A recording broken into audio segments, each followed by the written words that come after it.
Hello student, मैं Gopal sir, आप सभी का स्वागत है गोपाल सर क्लासेस में। जैसे कि मैंने आपको बताया कि क्लास 11 फिजिक्स की पढ़ाई शुरू करने से पहले जो आपको पढ़ना है वो मुख्य चीज है आपका जो चैप्टर नंबर 0 है। चैप्टर नंबर 0 नाम दिया है मैंने उसे मैथमेटिकल टूल। तो मैथमेटिकल टूल की अगर हम बात करें तो सबसे पहले हम शुरुआत करेंगे उस टॉपिक से जो आप क्लास 9 और क्लास 10 से पढ़ते हुए आए हैं। तो चलिए हम देखते हैं वह टॉपिक जो आपने पहले पढ़ा है। कुछ नई चीजें मैं यहाँ ऐड करूंगा और कुछ जो आपने पहले पढ़ चुका है वो सारी चीजें भी यहाँ रहेगी। हम स्टेप बाय स्टेप छोटी सी छोटी चीज शुरुआत से हम 0 से स्टार्ट करेंगे, सारी चीजों को देखते जाएंगे ताकि हमें भविष्य में किसी भी चीज की परेशानी ना हो। कोई भी फार्मूला अगर कहीं यूज होता है तो हम उसे तुरंत अप्लाई कर सकें। ये सारी चीजें मैं आपको बताने वाला हूं। तो जो पहला आपका क्लास लेके आया हूं वो क्लास है ट्रिग्नोमेट्री पर। कौन सी क्लास है वो? Mathematical tool class first, trigonometry, त्रिकोणमिति। त्रिकोणमिति बोलते ही बहुत सारे बच्चों के मन में आ गई होगी बात, क्या बोल रहे हैं सर, ये तो हमने 9 क्लास 10 क्लास में पढ़ लिया है भाई, हम तो पहुंच गए 11th में, क्यों पढ़ें, क्यों नहीं। ये चीजें आपके उपयोग में आने वाली है। मुझे मालूम है 9 क्लास 10 क्लास आपने कैसे पढ़ी होगी और कुछ बच्चे ने तो बहुत अच्छे से तैयारी किया होगा, सारी चीजें उनको याद होगी। बहुत सारे बच्चों के दिमाग से सब आया राम गया राम हो गया होगा। एक तरफ से सुने होंगे, परीक्षा खत्म होते हुए सारी मटेरियल निकालकर बाहर फेंक दी होगी। तो इसीलिए मैं बोल रहा हूं कोई घाटा नहीं है, पढ़ाई की चीज है, आपको हमेशा काम आने वाली है। स्टार्ट कीजिए मेरे साथ आज आप चैप्टर नंबर 0। पहला हमारा जो मैथमेटिकल कॉन्सेप्ट है लेकर चलते हैं हम ट्रिग्नोमेट्री। तो चलिए बात करेंगे हम हमारा जो सबसे फर्स्ट कॉन्सेप्ट है उसकी।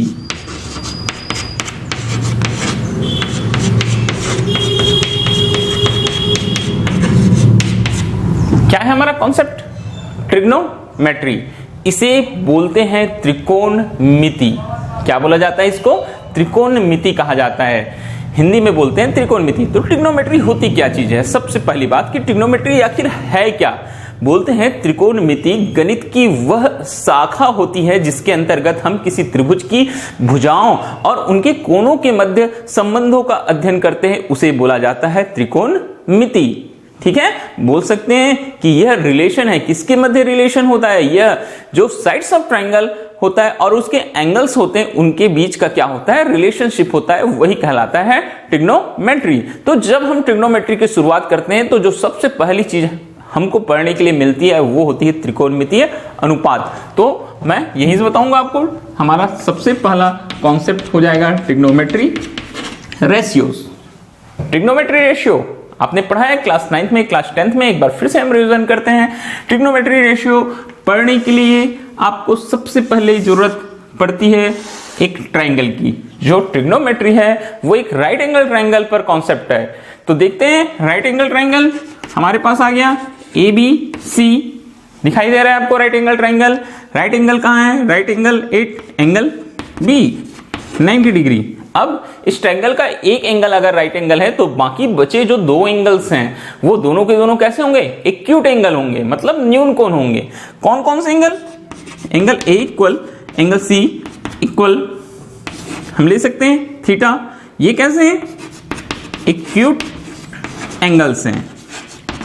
तो दोनों के दोनों एंगल हम एक साथ नहीं लेंगे, हम यहां लेके चलते हैं let angle C equal theta. Angle C equal theta. तो जितने भी ट्रिग्नोमेट्री रेशियोज मैं फाइंड करूंगा किसके अकॉर्डिंग करूंगा? एंगल C के अकॉर्डिंग करूंगा। तो एंगल C के अकॉर्डिंग मैं सारे ट्रिग्नोमेट्री रेशियोज बताते चलता हूं। सबसे जो पहला हमारे पास में रेशियो आएगा, जो फर्स्ट नंबर का हमारे पास रेशियो आएगा वो होता है साइन थीटा। और साइन थीटा से पहले एक बहुत ही महत्वपूर्ण बात, ये जो हम राइट एंगल ट्रायंगल ले रहे हैं उसके साइड्स के नाम क्या होंगे? तो किसी राइट एंगल ट्रायंगल का जो सबसे बड़ा साइड होता है, ठीक है, जो सबसे लॉन्गेस्ट साइड होता है उसे बोला जाता है हाइपोटेनियस। ये सबसे बड़ा साइड, इसे हम हिंदी में बोलते हैं कर्ण, या इंग्लिश मीडियम में रहेंगे तो क्या बोलेंगे? हाइपोटेनियस। ये हाइपोटेनियस। और एंगल का जो फ्रंट साइड है वो उसका कहलाता है अपोजिट साइड, या हम इसी को बोलते हैं परपेंडिकुलर साइड, क्या बोलेंगे हम, परपेंडिकुलर, इसलिए हिंदी में इसका नाम होता है लंब। हिंदी में क्या नाम होता है, लंब। और एंगल जिस पर बेस्ड है वो उसका होता है बेस, या इसी को बोलते हैं एडजेसेंट साइड। हिंदी में बोलेंगे हम आधार। तो आपको बात समझ में आ गई होगी। एक राइट एंगल ट्राइंगल, 3 साइड्स, जो लॉन्गेस्ट साइड है वो कर्ण या हाइपोटेनियस, ठीक है। एक्यूट एंगल का अपोजिट साइड जो होता है वो अपोजिट साइड कहलाता है, परपेंडिकुलर बोलते हैं, उसी को हम नाम देते हैं लंब। और एंगल जिस पर बेस्ड है वो होता है उसका बेस, एडजेसेंट एंगल, या बोलते हैं हम उसको आधार। तो चलिए हम देखते हैं जो हमारे पास में ट्रिग्नोमेट्री रेशियो है। First trigonometry ratio sign theta, क्या होता है, साइन थीटा। तो साइन थीटा होता है लंब बटा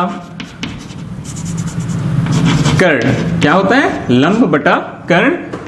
लिखेंगे आप perpendicular upon hypotenuse. Second cos theta, ये होता है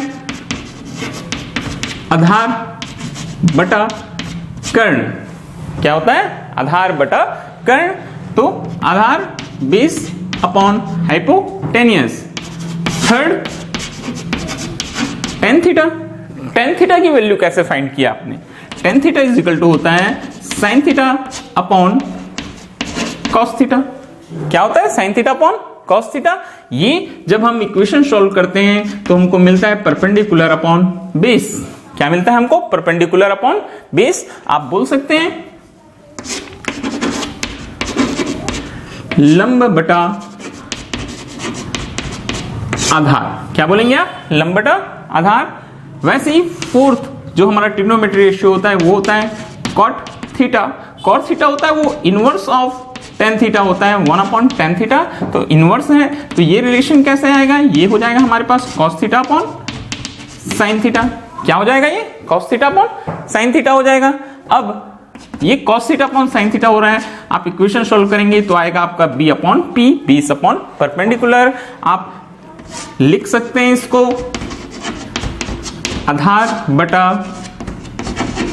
लंब, क्या लिखेंगे आप, आधार बटा लंब। फिफ्थ जो आता है वो होता है सेक थीटा। ये सेक थीटा होता है इनवर्स ऑफ कॉस थीटा, तो 1 अपॉन कॉस थीटा लिखते हैं हम। क्या हो जाएगा, ये हो जाएगा आपका h upon B, hypotenuse upon base, मतलब आधार बटा कर्ण। क्या हो जाएगा, आधार बटा कर्ण। 6 जो आपका आएगा, 6 नंबर का जो आपका रेशियो आता है वो होता है कॉसिक थीटा। कौन सा रेशियो होता है, वो आपका होता है कॉसिक थीटा। ये होता है 1 upon sine theta, inverse of sine theta, 1 upon sine theta. आप यहां लिखेंगे हाइपोटेनियस अपॉन परपेंडिकुलर, मतलब सॉरी यहां मैंने रॉन्ग लिख दिया था। ये हो जाएगा बेटा आपका कर्ण बटा आधार, ये हो जाएगा आपका कर्ण बटा लंब। तो इस तरीके से हम 6 ट्रिग्नोमेट्री रेशियोज देखते हैं। कितने ट्रिग्नोमेट्री रेशियोज देखते हैं हम, 6 ट्रिग्नोमेट्री रेशियो यहां देखते हैं। ये आपका पहला पार्ट होता है ट्रिग्नोमेट्री में। अगर आपको किसी भी जो राइट एंगल ट्राइंगल है उसका कोई भी एक क्या ट्रिग्नोमेट्री रेशियो मालूम है तो अब बाकी ट्रिग्नोमेट्री रेशियो की वैल्यूज पाइथागोरस थ्योरम यूज करके निकाल सकते हैं।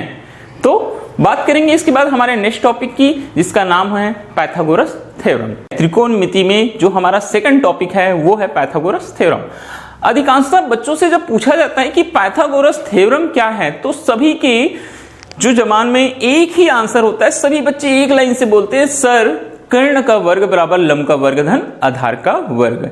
बहुत ही सही आंसर होता है और ये बिल्कुल ठीक है, मगर मैं बोलूंगा कि आप इसमें थोड़ा सा सुधार कीजिए। क्या सुधार की आपको जरूरत है, वो है बोलने का आपका तरीका।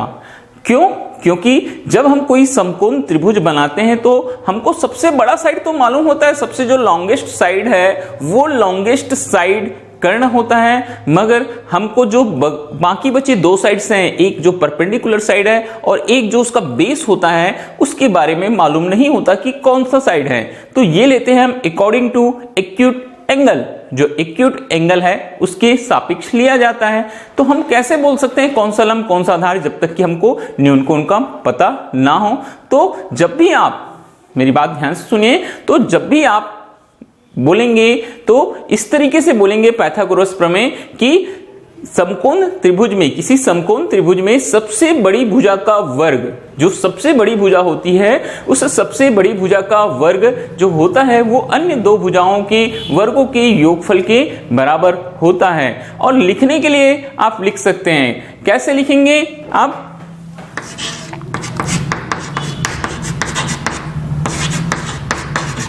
Pythagoras theorem. देखिए पाइथागोरस थ्योरम को आप किस प्रकार लिखेंगे, आप लिखेंगे कर्ण का वर्ग बराबर लंब का वर्ग धन आधार का वर्ग। कर्ण का वर्ग हाइपोटेनस का स्क्वायर, लंब का वर्ग परपेंडिकुलर स्क्वायर प्लस ये बेस का स्क्वायर। तो ये होता है पाइथागोरस थ्योरम। बात आपको समझ में आ गई होगी। फिर से एक बार सुन लीजिए। बोलते हैं किसी समकोण त्रिभुज में जो सबसे बड़ी भुजा होती है, उस सबसे बड़ी भुजा का वर्ग अन्य दो भुजाओं की वर्गों के योगफल के बराबर होता है। ये होता है पाइथागोरस थ्योरम। पाइथागोरस थ्योरम की सहायता से हम बहुत सारे क्वेश्चन सॉल्व कर सकते हैं, बहुत सारे न्यूमेरिकल्स सॉल्व कर सकते हैं।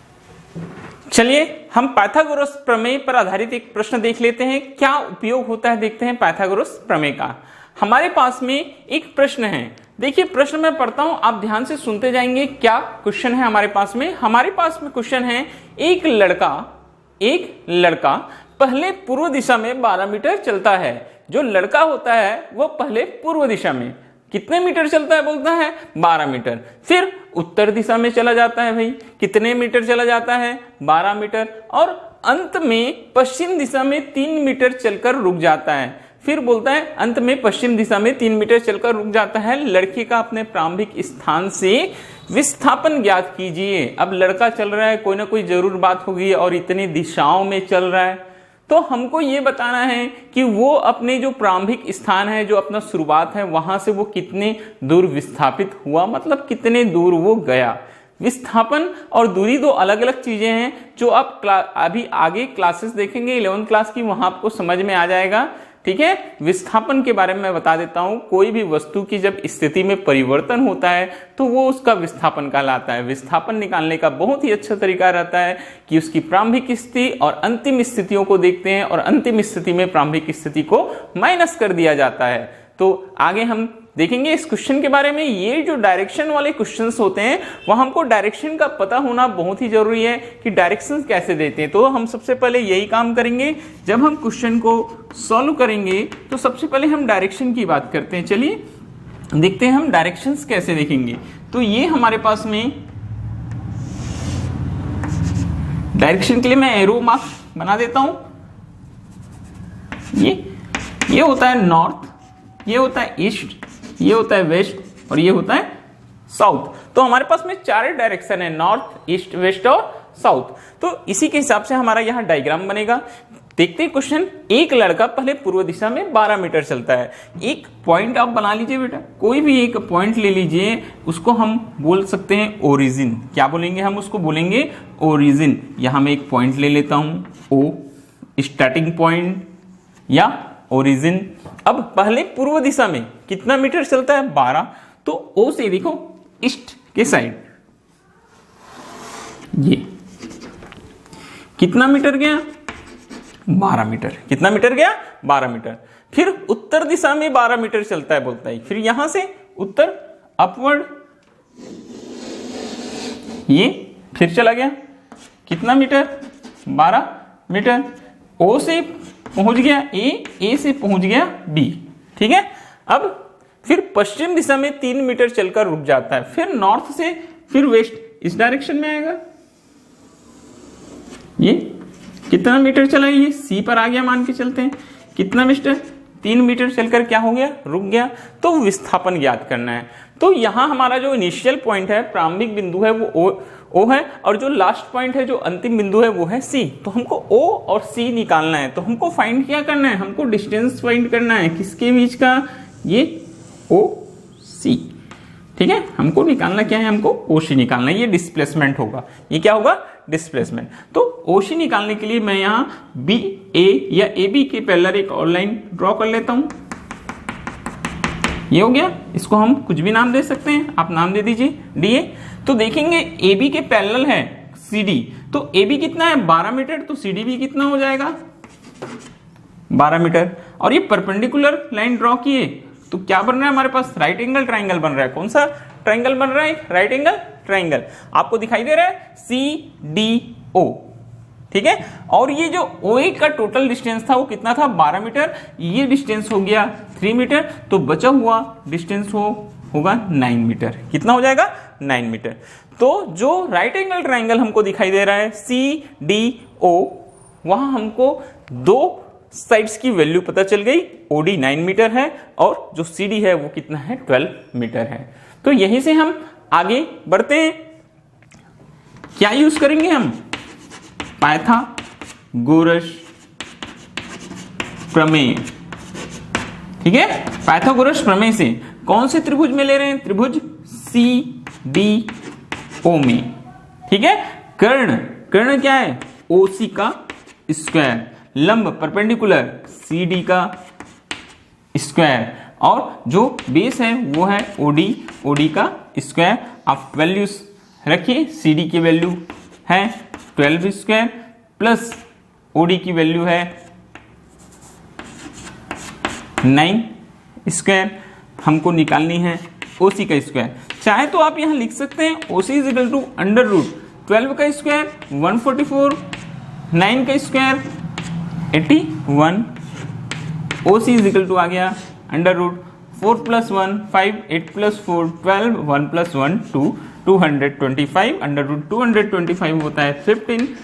OC की वैल्यू हमको मिल गई 15 मीटर। हम बोल सकते हैं कि वो जो लड़का है उसका विस्थापन कितना था, 15 मीटर था। वो अपने प्रारंभिक स्थान से कितने मीटर दूर गया था, 15 मीटर दूर गया था। तो ये होता है पाइथागोरस प्रमेय का उपयोग या उसका एप्लीकेशन। ओके, अब हम अपने अगले टॉपिक की ओर आगे बढ़ेंगे।